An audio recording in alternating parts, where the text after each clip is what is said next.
Hello, and welcome to this session about trade union ballots. My name is Professor Cathy Daniels, and I run my own consultancy, writing, talking, and advising about employment law.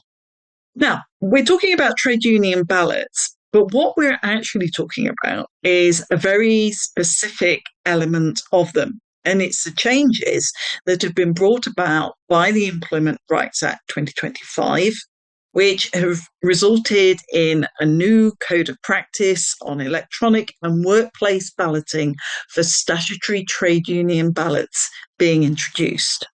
Now, the change and the code of practice comes into effect on the 25th of August is about the method of balloting.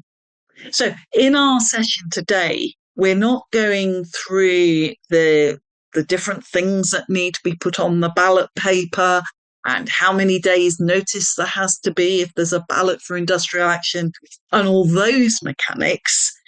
What we are focusing on is the method of balloting that has been changed. Because since the 25th of August 2026, trade unions have been able to use electronic and workplace balloting.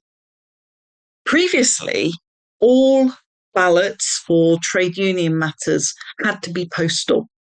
And this is a significant change because being postal is costly and it's also time consuming.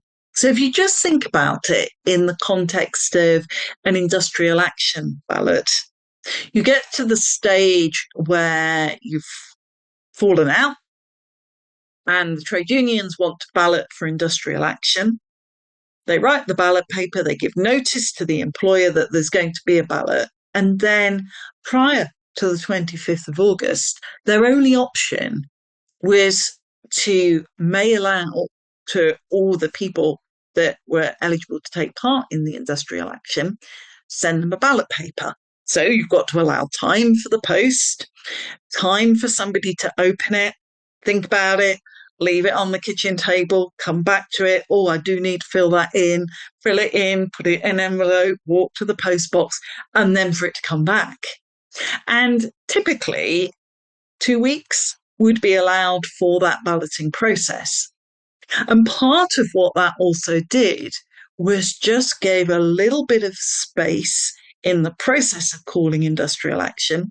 And maybe even that 2 weeks could be time that the employer and the trade union could have some further conversations and come to a solution. And so allowing electronic and workplace balloting does actually speed up the process of balloting. Recognition and derecognition of a trade union would also require a ballot, but that is not covered by the electronic and workplace balloting until a date in 2027. And at the time of recording, which is the beginning of August 2026, that date in 2027 has not been given.